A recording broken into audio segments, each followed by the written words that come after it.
Սուրբ Հարության տոնին Հովհաննես Ծառուկյանն անմահների բարձունքում է 44-օրյա պատերազմում վիրավորում ստացած մարզիկ զինվորների ուղեկցությամբ։ Նրանք եռաբլուրում են այս լռության մեջ եւս մեկ անգամ արժևորելու կյանքը հայրենիքին տված մեր հայրենիքների սխրանքն ու նվիրումը։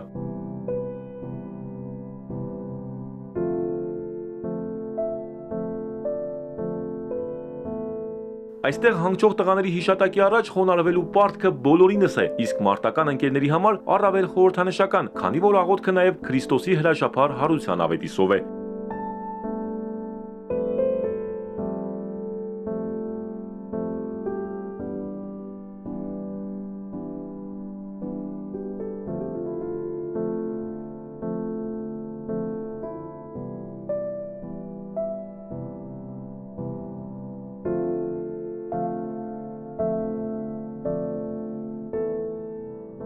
Մարտի դաշտում վիրավորում ստացած հայրենիքների ուժն ու կամքն ավելի ամրապնդելու համար Հովհաննես Ծառուկյանը ընտանիքի աջակցությամբ ներդրել է բոլոր ջանքերը, սկսած մարզվելու համար լավագույն պայմաններից մինչև հոգեբանական աջակցություն ու սոցիալական մեծ ծրագրեր։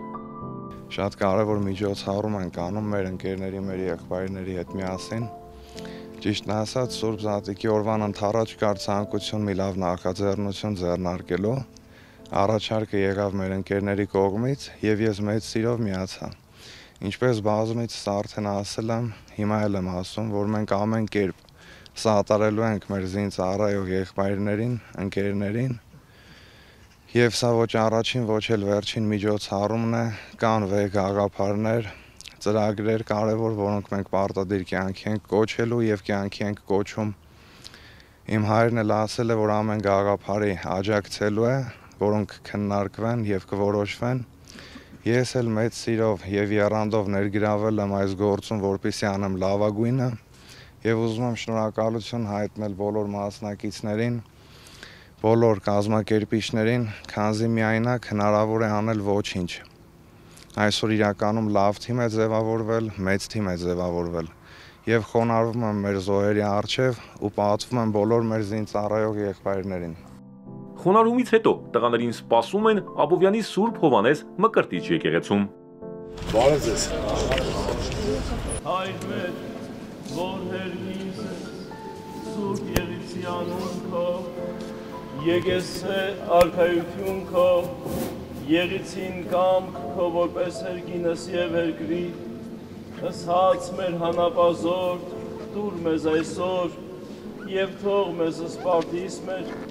որպես եւ մեկ թողունք մերոց պարտապանած։ Հարգարժան պարոն Ծառուկյան, սիրելի Հովհաննես Ծառուկյան, սիրելի հարազատներ, շատ սիրելի իմ զավակներ, եղբայրներ, դուք որ ձեր քրտինքը, ջանքը եւ արյունը թափեցիք հայրենիքի պաշտպանության համար, մենք միշտ ձեզ համար աղոթում ենք եւ գլուխ ենք խոնարհում ձեր առջեւ եւ շնորհակալություն ենք հայտնում այն ամենի համար, ինչ որ դուք կատարեցիք մեր հայրենիքի համար։ Մանավանդ հիմա, որ պարոն Ծառուկյանի հոգատությունը ձեզ հասել է, վստահ եղեք, որ լավ է լինելու, թող Աստված ձեզ առողջություն տա եւ ապրեք երկար, որ կարողանաք ձեր ավանդը, այն ինչ որ մենք հիմա ունենք, այն խաղաղությունը, որ հիմա վայելում ենք, երկար ձեր օրինակով, ձեր ջանքերով կարողանանք վայելել։ Շատ շնորհակալություն պարոն Ծառուկյան, որ մեր տղաներին հոգացությունը վերցրել եք ձեր ուսերով։ Աստված ձեզ շատ օգնի։ Հանուց ջան, հարկ ու պատիվ ձեզ, Աստված պահպան մեր երկրին, մեր ժողովրդին, Աստծո գամը։ Շնորհակալություն, գնանք։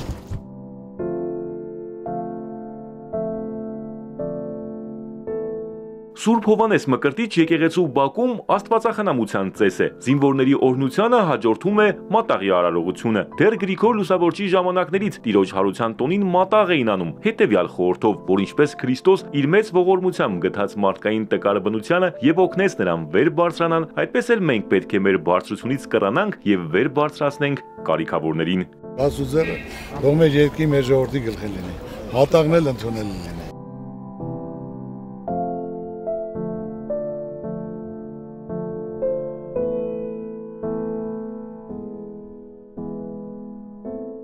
Իմ ընտանիքը ադատով ավանդույթով ընտանիք է, հավատքով ընտանիք է, որը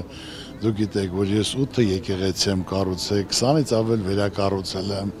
եւ Հիսուսի արձանը, որը դա իմ նպատակն է, իմ ցանկությունն է, որ արդեն թույլտվությունը տրված է, որ դա պետք է իրականացնենք, որ աշխարհում որպես առաջի քրիստոնեազգ, որ մենք պետական ընդունել ենք, ամբողջ աշխարհը դա իմանա։ Դա հպարտություն է, տուրիստներ կգան, կտեսնեն, ու ավելի մեծ ճանաչում կունենա, որ Հայաստանը աշխարհի առաջի քրիստոնեազգն է, որը պետականորեն ընդունել է։ Արձանը պատրաստ է, մենք ավելի արագ կանենք եւ մեծ բացում կանենք, ամբողջ աշխարհի ճանաչված մարդկանց գրավիրենք, մեր հայրենիներին գրավիրենք եւ այն մարդկանց, ովքեր որ մտահոգ են, հետաքրված են Հայաստանով, հայ ժողովրդով։ Արամ Մանուկյան, Սիմիկ Մայլյան, Հարություն Հովսեփյան, Էպիկենտրոն,